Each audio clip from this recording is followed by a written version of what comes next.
So I was eating an egg the other day, and a few bites in I noticed my jaw getting tired, just from eating a hard-boiled egg.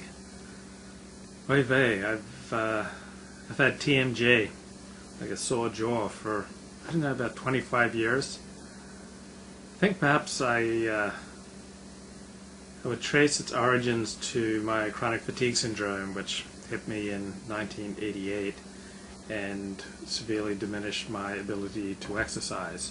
And so the anxiety that I couldn't work off through exercise, I started taking out on my jaw. And that's like, it's been troubling me ever since. So my dentist about 10 years ago prescribed a mouth guard for me. And I think that's just made the TMJ worse. It saved the enamel on my teeth, but at the price of just making my TMJ worse. So I went to see a physical therapist at my TMJ a couple of years ago, and he said I had the worst TMJ he'd ever seen. I found a couple of great interviews on TMJ with a dentist in the San Francisco Bay Area who was also an Alexander technique teacher, Dr. Martin Goldman. And you realize that from his Alexander training that the pain that many of his patients were in was not from inside their teeth, but was from harmful muscular holding in the head, neck, and back. So he says if I would have been just keen enough to observe people as they walked into the chair and sat in the chair, might have been able to help them with their pain.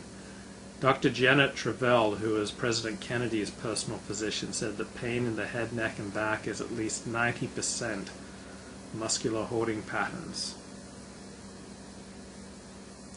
Now what's going on in the lower jaw is not so much a bone-to-bone movement that's causing the TMJ, but these movements are controlled by muscles. And the solution to TMJ is to release these unnecessary muscular holding patterns. So by freeing the neck and freeing the head, there can be benefits throughout the body in balance and coordination. So once again, movement of the lower jaw is guided by the muscles rather than by bones and by joints. Robert Rickover makes a point, there's a law of human movement, that when your idea of how something operates matches physical reality, the movement is going to be smoother than if your concept differs from reality. So find out what reality is and then use that as a guide to movement. And how we think about our movement influences our movement. So try clenching your teeth and seeing how that affects your breathing. And by comparison, say the word Boston slowly. Boston, Boston, and then check in with your breath. Saying the word Boston slowly introduces movement into the lower jaw. It gives you a rough approximation of the physiologic rest point of the lower mandible.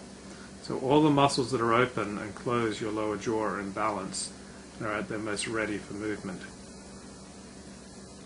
There's the least amount of chemical activity in those muscles to maintain tone. After you say the word Boston, Boston slowly. So in this physiologic rest position, your lips will come lightly together and your teeth will be apart. So anytime your teeth are touching during the course of the day, there's a good chance that it is a dysfunctional or pathological position for you, and you're going to do some harm to yourself. Somebody suffering from muscular tension should monitor the space between their teeth. Boston. And give themselves permission to allow the lower jaw to give in to gravity, to sense the gravitational pull on the lower jaw. It's a heavy piece of bone. So most joints in the body, gravity will settle them unless you have upright reflexes occurring. So that's why you tend to be shorter at the end of the day rather than when you first get up. To recognize the gravitational pull on your lower jaw, you do not need to hold it up. Don't need to have it over close.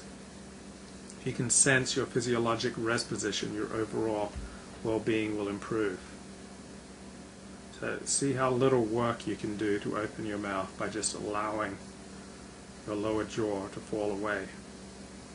Martin says, if I'm driving in traffic, I'll often catch myself and ask myself, why am I holding my jaw like this? There's plenty of stimulus involved in driving, and if you can just pause, allow your jaw to be free. This is not a hectoring instruction to yourself, it's just a wish, it's just a mere thought. Wouldn't it be nice if my jaw were not tense? You'll see some major effects, including how you hold your head. So typically dentists prescribe mouth guards to patients with TMJ, and you can even buy these in a drugstore. These mouth guards, when you close up into them, those people with TMJ have an unusual chewing pattern, so there's tightness and holding that makes the jaw close in a way that causes this pain. So when you bite into a mouth guard, you're just replicating this dysfunction. Most people will wind up worse off. So recommend seeking a neuromuscularly trained dentist. Let him track the movements of your jaw so your mouth guard is made at the physiologic rest position.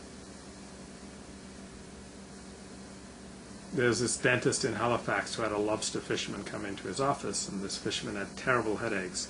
So the dentist made him an orthotic mouth guard that allowed his muscles to come into equilibrium. The fisherman came back a week later. He said, "Not only my headaches are gone, but amazingly I was out on my boat and I could pull up the pots and lift them in a way I haven't been able to do in 20 years. So by balancing the musculature in the head and neck, he allowed the head to come to equilibrium. And so this dentist then developed a pure performance mouth guard." The New York Times reports on this that there's a small but growing number of athletes wearing what manufacturers like to call performance mouthpieces while cycling, running, or weight training. One of the newest tools in a performance enhancement arsenal, these mouthpieces are light, flexible pieces of molded plastic that fit over the teeth. So they open up the airways, preventing teeth clenching, and they align the jaw. Being able to take in more air while exercising has obvious benefits, more oxygen for the working muscles, while a relaxed jaw can decrease stress and help an athlete's body function more efficiently. And also TMJ can be an early warning sign of bigger problems. So if you're holding in one part of your body, such as the TMJ, which is an important joint, other joints in your body operate under the same rule. So if a joint is open, it operates more efficiently and with more ease, and this ease can spread throughout the body. If you gain ease in one part of your body, it can spread by subtraction of interfering muscular holdings.